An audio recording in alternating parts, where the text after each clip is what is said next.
शूरवीर में अब आगे सुनिए। डॉलर की तलाश।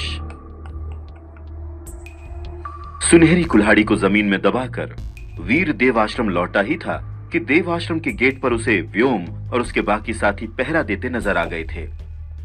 वो लोग देवाश्रम के अंदर जाने वाले हर आदमी की तलाशी लेकर उससे पूछताछ कर रहे थे। कोई बेवकूफ ही होगा जिसे ये समझ में नहीं आएगा कि गेट पर जेड लेवल की ये सिक्योरिटी आखिर क्यों लगी है। वीर समझ गया कि वो सब लोग उस डॉलर की तलाश कर रहे हैं और जिस तरह से सबके चेहरे पर 12 बजे हुए हैं उससे ये बात तो साफ है कि अभी तक उनके हाथ कुछ नहीं आया। वीर ने सोचा, बेचारों को अंदाजा भी नहीं है कि जिस डॉलर को ये लोग ढूंढ रहे हैं उसे पकड़ना मुश्किल ही नहीं, नामुमकिन है। वीर को अपनी ही बात पर हंसी आ गई। अब जब उसने उस सुनहरी कुल्हाड़ी को छुपा दिया है तो उसे किसी चीज का डर नहीं है, इसलिए वो बिना डरे गेट पर अपनी तलाशी देने के लिए तैयार हो जाता है। वैसे भी कौन सा उसके पास कुछ निकलने वाला था। व्योम पहले से ही बहुत खराब मूड में था और वीर को देखकर तो वो और भी ज्यादा चिढ़ गया था। उसने चिल्लाकर अपने साथियों से कहा, अरे इस गधे पर अपना समय क्यों बर्बाद कर रहे हो? ये फटीचर किस एंगल से तुम्हें डॉलर लग रहा है? अगर ये डॉलर है ना तो फिर मैं अमिताभ बच्चन हूं, समझे? इससे पहले कि उसका साथी वीर की तलाशी ले पाता, व्योम ने उसे रोक दिया था। पर व्योम नहीं जानता था कि ऐसा करके उसने उल्टा वीर की ही मदद की है। व्योम की बात सुनकर उसके साथी ने वीर को धक्का देकर साइड कर दिया था और बाकी लोगों की तलाशी लेना शुरू कर दिया। वीर के चेहरे पर मुस्कान आ गई थी। बेवकूफ लोग, ये नहीं जानते कि गंगाधर ही शक्तिमान है। वीर ने हल्का सा हंसकर उन लोगों को देखा और अपने कमरे की तरफ चला गया। हालांकि जब वो कमरे की तरफ जा रहा था तब रास्ते में सब लोग उसे एक ही चीज डिस्कस करते नजर आ रहे थे, सनसेट पॉइंट पर हुए इंसिडेंट के बारे में। सबके मुंह से डॉलर यानी कि अपनी खुद की तारीफ सुनकर वीर के चेहरे पर मुस्कुराहट आ गई। आखिर अपनी तारीफ सुनना किसे अच्छा नहीं लगता, पर अपनी तारीफ के साथ साथ उसने कुछ ऐसा भी सुना जिसे सुनकर उसके कान खड़े हो गए। बहुत से लोग उसे डॉलर के बजाय डॉल कहकर बुला रहे थे। वीर मन ही मन बड़बड़ाने लगा, गधा है ये जय, सच में गधा ही है। क्या सोचकर इस इडियट ने सबको मेरा नाम डॉल बताया है? अगर उसका बस चलता तो इस बात के लिए वो अभी जय को उल्टा टांग देता। डॉल, सच में किस एंगल से वो डॉल लगता है? इससे अच्छा नाम तो फिर सनकी ही था, पर क्योंकि आज वीर का मूड अच्छा था इसलिए उसने जय की इस बात पर ज्यादा बुरा नहीं माना। डॉलर हो या डॉल क्या फर्क पड़ता है? अंत में मायने तो यही रखता है कि उसने ग्रैंड मास्टर की इज्जत की ऐसी की तैसी कर दी और फिलहाल के लिए इतना काफी है। रही बात नाम की, तो एक ना एक दिन तो सबको पता चल ही जाएगा कि पीटर पार्कर ही स्पाइडरमैन है। यही सोचता हुआ वीर मुस्कुराता हुआ अपने कमरे में चला गया। उधर जय अवनी के सामने अपनी सफाई पेश कर रहा था। अवनी, मेरी बात का विश्वास करो, मुझे जो पता था वो मैंने तुम्हें पहले ही बता दिया।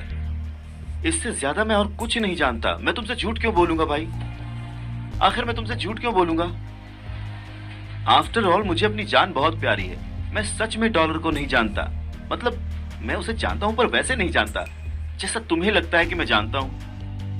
मतलब मेरे कहने का मतलब कि मैं बस उसका नाम जानता हूं। आज तक मैं उससे बस एक ही बार मिला हूं और वो भी फुर्तीले टिड्डों के इलाके में। उसी ने तो मुझे वो फुर्तीले टिड्डे बेचे थे जो मैंने अपने मतलब तुम्हारे गैंग के लोगों को गिफ्ट में दिए थे। अगर तुम्हें मेरी बात पर विश्वास नहीं है तो तुम गैंग के लोगों से पूछ लो। उन्होंने ही उन फुर्तीले टिड्डों को देव आश्रम वापस लाने में मेरी मदद की थी। ट्रस्ट मी, इससे ज्यादा मैं और कुछ नहीं जानता। देव आश्रम के दूसरे कमरे में जय आंखों में आंसू लिए अवनी शेरगिल को अपनी सफाई दे रहा था। देखो जय, मैं तुम पर कोई इल्जाम नहीं लगा रही हूं और ना ही मैं ये कह रही हूं कि तुम झूठ बोल रहे हो। मैं बस इतना चाहती हूं कि तुम डॉलर को कांटेक्ट करो और उससे कहो कि मैं उसका सीक्रेट ब्लड डेविल सोल और गियर खरीदना चाहती हूँ। उसे जो कीमत चाहिए उसे वो मिल जाएगी, बस वो दोनों चीजें मुझे मिलनी चाहिए। अवनी शेरगिल ने गहरी सांस लेते हुए कहा और उसकी बात सुनकर जय ने राहत की सांस ली।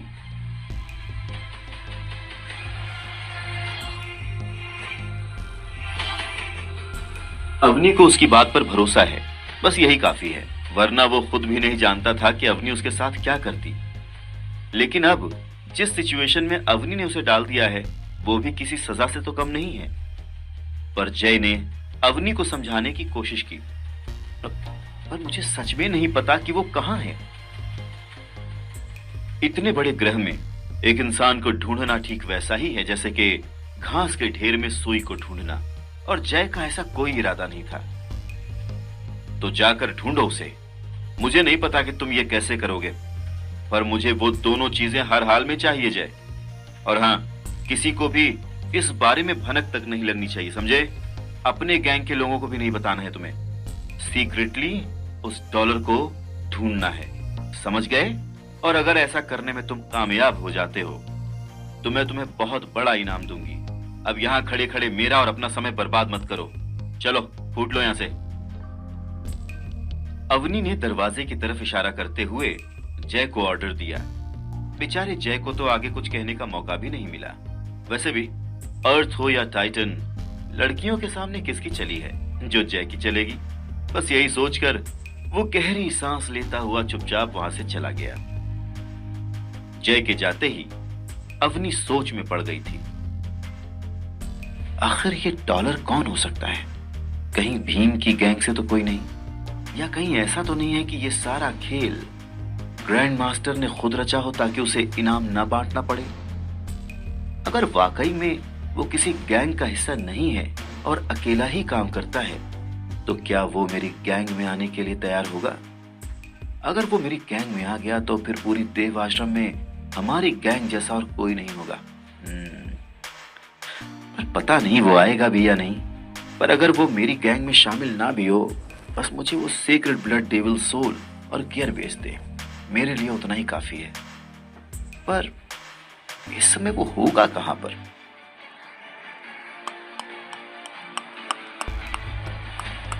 अवनी ने हर एंगल से सोच लिया, लेकिन लाख कोशिशों के बावजूद वो डॉलर की असली पहचान का कोई अंदाजा नहीं लगा पा रही थी। दूसरी तरफ अवनी की ही तरह भीम ने भी सीक्रेटली अपने आदमी को डॉलर की तलाश में भेज दिया था। उसका भी मकसद सीक्रेट ब्लड एलियन की डेविल सोल और गियर हासिल करना था, और वो भी बिना किसी बंटवारे के। पर इन सब में अगर किसी का सबसे ज्यादा नुकसान हुआ था तो वो था ग्रैंड मास्टर। अवनी और भीम को तो फिर भी उस सीक्रेट ब्लड एलियन के सीक्रेट जीन पॉइंट्स मिले थे जिसे उन दोनों ने आपस में बांटा था, पर ग्रैंड मास्टर के हाथ तो वो भी नहीं आया था। सही मायनों में देखा जाए तो उस सीक्रेट ब्लड एलियन की मौत ग्रैंड मास्टर की वजह से ही हुई थी। अगर वो अपना सीक्रेट ब्लड ततैया का तीर नहीं चलाता तो वो सीक्रेट ब्लड एलियन तो भाग ही जाता। फिर ना तो डॉलर उर्फ वीर को वो सीक्रेट ब्लड डेविल सोल और गियर मिलते, और ना ही अवनी और भीम को उस सीक्रेट ब्लड एलियन की एनर्जी हासिल करने के बाद सीक्रेट जीन पॉइंट्स।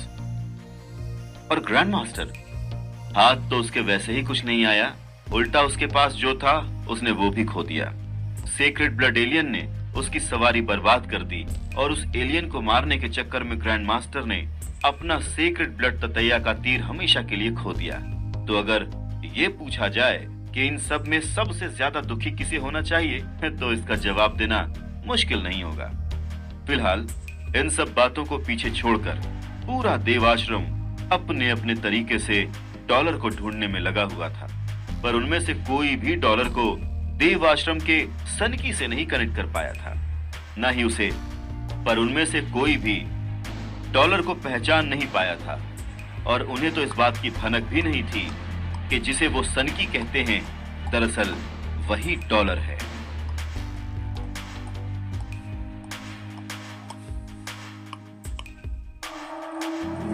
नया मेहमान। बाहर लोग डॉलर को खोज रहे थे, पर असल में जो डॉलर था यानी कि वीर वो चुपचाप अपने कमरे में पड़ा हुआ था। ग्रैंड मास्टर ने तो डॉलर के सिर पर बड़ा भारी इनाम भी रख दिया था। यही नहीं, उसने डॉलर के बारे में कोई भी इंफॉर्मेशन देने वाले के लिए अच्छा खासा इनाम रखा था। इनाम की रकम इतनी ज्यादा थी कि एक पल के लिए वीर का ही मन हुआ कि वो खुद को सरेंडर कर दे। पर फिलहाल इन सब चीजों को इग्नोर करके वीर अपने आगे की तैयारी पर फोकस कर रहा था। झाड़ियों के बीच में छुपे वीर को पावर स्क्रीन पर कुछ शब्द दिखे। आपने प्राइमरी हरी बिल्ली की एनर्जी हासिल कर ली है।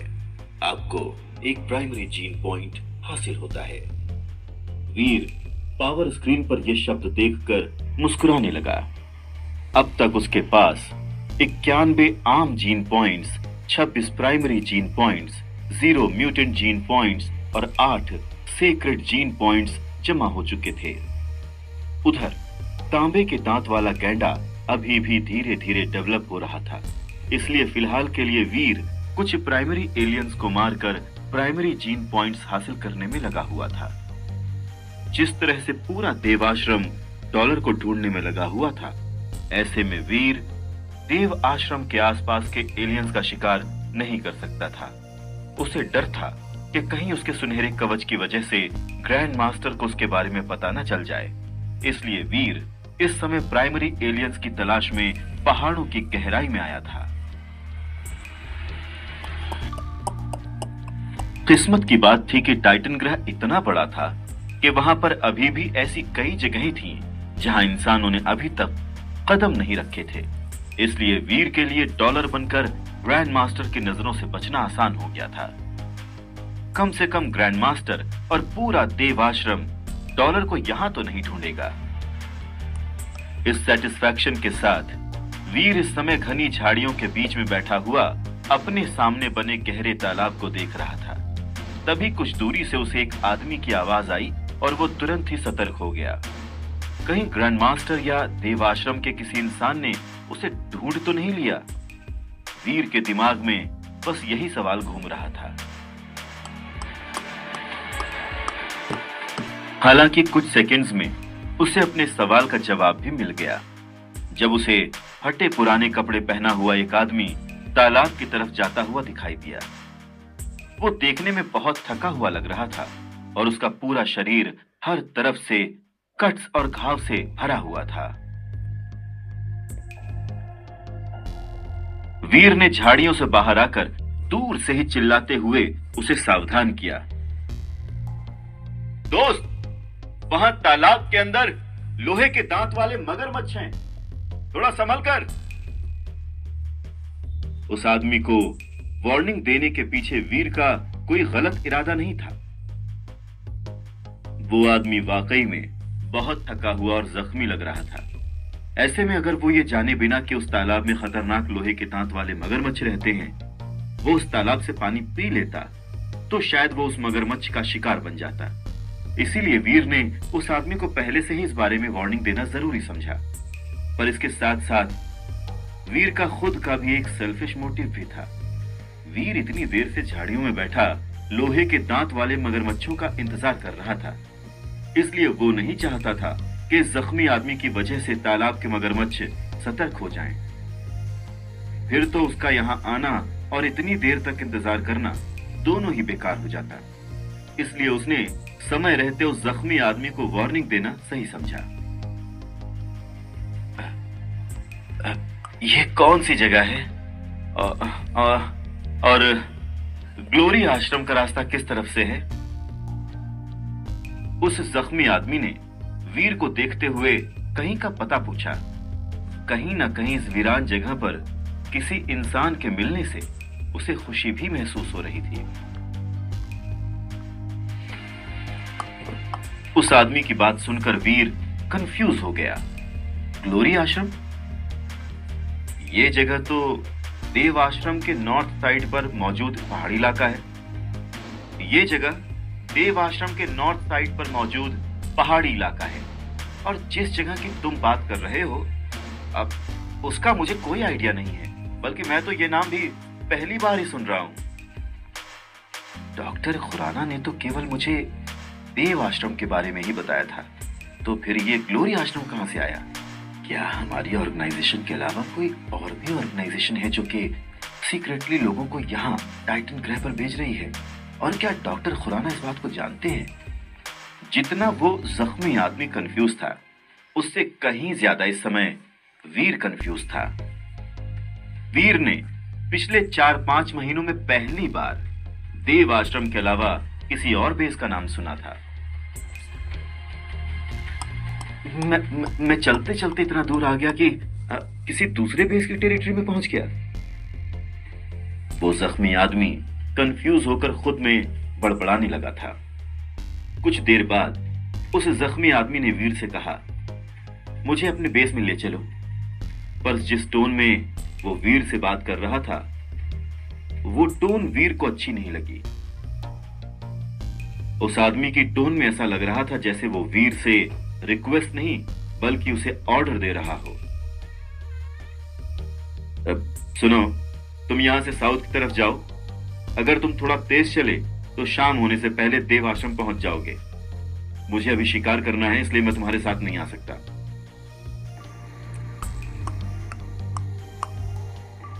उस जख्मी आदमी की टोन सुनकर वीर ने भी उसे उतने ही एटीट्यूड से जवाब दिया और वापस से झाड़ियों की तरफ जाने लगा। अचानक से ही वो जख्मी आदमी वीर पर पीछे से अटैक करता है और उसके अटैक की वजह से वीर लड़खड़ाकर जमीन पर गिर जाता है।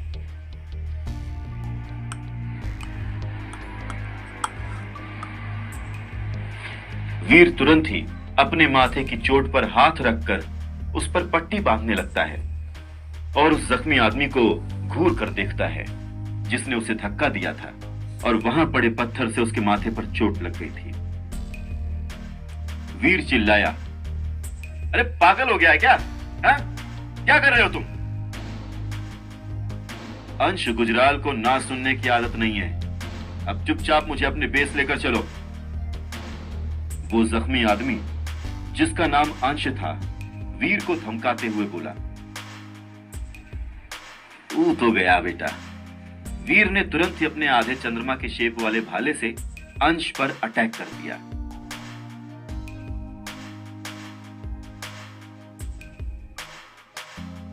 अंश की सेल्फिशनेस देखकर वीर को गुस्सा आ गया था। अगर समय पर वीर अंश को तालाब में रहने वाले मगरमच्छों के बारे में वार्निंग नहीं देता, तो अब तक अंश उन सब का लंच और डिनर दोनों बन चुका होता। और इस बात का एहसान मानने के बजाय अंश उल्टा वीर पर अटैक कर रहा है, वो भी सिर्फ इसलिए क्योंकि वीर ने उसके साथ देव आश्रम जाने से मना कर दिया। वीर के लिए इतनी वजह काफी थी अंश पर काउंटर अटैक करने के लिए। स्कूल में पढ़ाई गई बेकार की बेसिक स्किल्स, इस तरह से भाला तो कोई बच्चा भी चला लेगा, हैं? भले ही यहां आते आते मेरी सारी टेबल सोल बर्बाद हो गई हूं, पर तुम्हारे जैसे बच्चे के लिए मुझे उनकी जरूरत भी नहीं है। तुम्हारे लिए तो मैं अकेला ही काफी हूं। वीर के अटैक से अंश ने आसानी से अपने आप को बचा लिया, पर वीर के लिए इससे भी ज्यादा हैरानी की बात यह थी कि अंश ने सिर्फ अपनी हथेली के इस्तेमाल से ही वीर के भाले के 2 टुकड़े कर दिए थे। इसका हाथ है या आरी? कितनी आसानी से इसने मेरे भाले के 2 टुकड़े कर दिए, पर कैसे? कहीं ये... हैरानी से वीर की आंखें खुली की खुली रह जाती हैं जब उसे एहसास होता है कि अंश ने कौन सा अटैक स्टाइल अपनाया है। हाइपर जी0। अपने हाथ में आधा भाला लिए वीर भी हैरान था। हाइपर जी0 मार्शल आर्ट्स का सबसे एडवांस्ड वर्जन था, जिसे स्पेशली टाइटन ग्रह के लिए ही डिजाइन किया गया था। हाइपर जी0 की जड़ें प्राचीन मार्शल आर्ट से जुड़ी हुई थी, जिसके रहस्यमयी मूव्स को समझ पाना साइंस के भी बस की बात नहीं थी। लेकिन इस तरह आर्ट सीखना आसान नहीं होता। इसे सीखने वाले को फिजिकली स्ट्रांग होने की जरूरत होती है, पर इसके फिजिकली स्ट्रांग होने के साथ साथ इस तरह के मार्शल आर्ट्स को और ज्यादा इफेक्टिव बनाने के लिए जीन पॉइंट्स का भी उतना ही बड़ा हाथ होता है। जीन पॉइंट्स जितने ज्यादा होंगे, मूवमेंट उतनी ही शार्प होगी। अंश गुजराल के मूवमेंट्स शायद इतने ज्यादा शार्प इसीलिए हैं क्योंकि शायद उसके पास जीन पॉइंट ज्यादा है। तभी तो इतना जख्मी होने के बावजूद उसने वीर के भाले के 2 टुकड़े कर दिए। जैसा तुम्हारा आईक्यू है, उसको देखकर लगता नहीं था कि तुम इतनी जल्दी सब कुछ समझ जाओगे, पर तुमने तो काफी इम्प्रेस कर दिया मुझे। आखिरी मौका दे रहा हूं, या तो मुझे बेस ले चलो या फिर मरने के लिए तैयार हो जाओ। इतना कहने के बाद अंश एक बार फिर से अपनी दोनों हाथों की हथेलियों को एक पैटर्न में घुमाता हुआ अपनी हाइपर जीनार्ड की पोजीशन पर आ गया। उसका इरादा एकदम साफ था। अगर वीर ने उसकी बात नहीं मानी तो वो वीर के टुकड़े टुकड़े करने से पहले एक बार भी नहीं सोचेगा।